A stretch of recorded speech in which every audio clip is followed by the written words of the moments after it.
No matter if no man or woman loves me, a monster cuts off my right hand, or the world ends tomorrow, at least I have you, Tissue Box. Besides the announcement trailer, I knew nothing of Eternights. From that trailer, I only knew that it took inspiration from Persona and Devil May Cry, so it would be a dating sim hack and slash. Playing it yielded somewhat of a different, yet expected experience. I was introduced to Chani, and his latest idea to get a girlfriend for both he and I, to sign up on a dating app. I know what your name is. Smartass.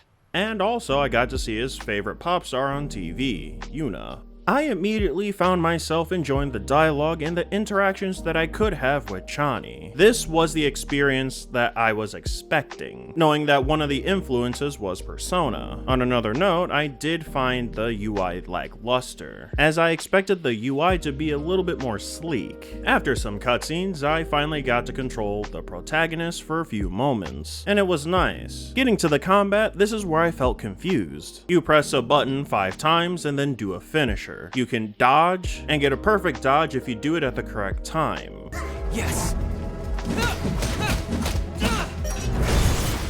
This little how-to section came and went, and all I thought to myself was, wait, what? I played out the intro of the game as normal, and I paid attention to the cutscenes, and I even lost an arm. In spite of it all, I still kept thinking about that combat. The game is a hack and slash, yes, but this isn't Devil May Cry. This is actually more like Tokyo Xandau EX.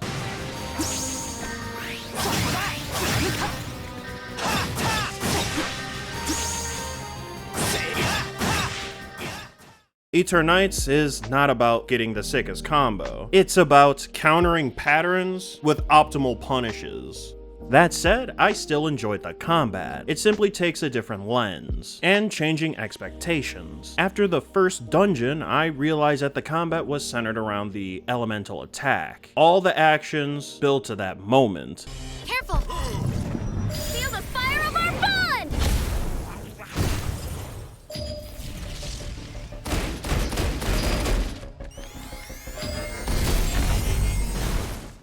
Attacking, no matter which type of attack you're doing, perfect dodging and parrying. They all just sort of do it at different speeds. Thinking about the combat in this way for Eternights made everything easier for me to understand. A lot of the improvements that I can think for this game's combat would probably be more on the quality of life and aesthetics. Let me tell you what I mean. Having a UI to show the skills that you have when you hold down the button would be nice. Being able to see which move you can do would help a lot.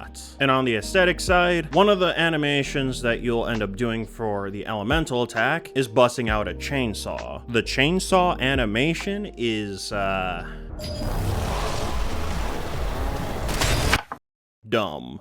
It shares the same animation as the hammer. It's a chainsaw. Why not just shove it in the body and then shove it all the way on the finisher? And then if you go to the beginning of the elemental attack, when you press the button, you'll jump in the air like you're about to take them to Duff City. But you'll only do that if you do your specific element. If you choose to do another one, your character will just suddenly stop and one of the girls would shoot their element. I don't understand why the character couldn't just finish the punch and then the girl you selected will do their respective elements. Now, if I think about modifying the combat directly, all I could really think about is whether or not you should be allowed to interrupt any of your attacks with the parry and dodge. On the one hand, it rewards the player for having fast reactions, but the other part of me thinks that's just not the best choice. Given what the perfect dodge can do, that might be a little bit strong. So I would probably say, if that were to happen, only let the parry be able to do that.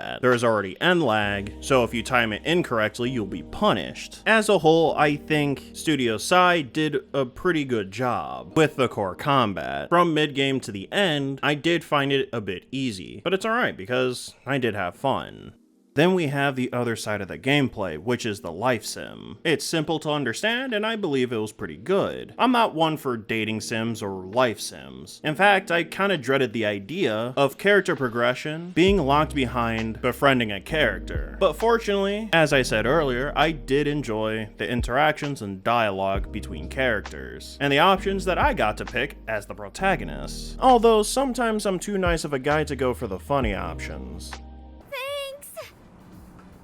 Expression, confidence, courage, and acceptance. These are all the social stats that can be obtained through the system. You get them through specific dialogue options, and these stats correspond with your romantic options. All of them but Chani. You don't bang your wingman. Anyway, there is also black and white essence. This is where the character progression lies. Black essence can be obtained through exploration of the dungeons, but the white essence can be obtained by hanging out or going on a date with somebody. You can also scavenge for items that will give white essence along with training with them. Then you have to optimize your time spent between dungeon crawling and hanging out because of the day and night cycles. You can only dungeon crawl or hang out by day and scavenge by night, and training you can either do in the daytime or at night. I enjoyed the system, for what it's worth. Character progression and relationship progression works well together. I was especially happy to see that some of the hangout sessions involved combat levels. Most of the issues for me came from wanting to simply fight. This occurred late game, and really it's just a personal problem.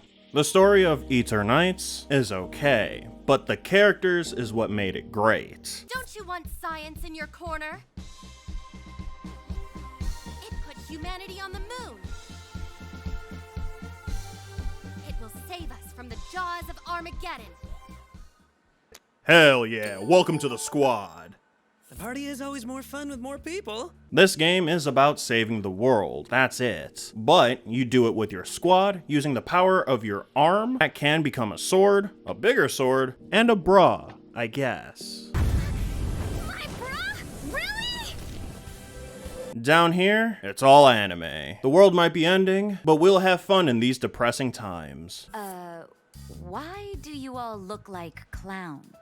The world's a circus. You wouldn't understand. Yeah, the world is a circus and we're all clowns. The characters' reactions towards certain big events and smaller moments made the game for me. I might be bloodthirsty, but I'm not gonna skip all the cutscenes. And I can enjoy a good laugh. And I'm gonna stop here for the story. I don't want to spoil too much, as the game pretty much hinges on this. Just know I had a good time.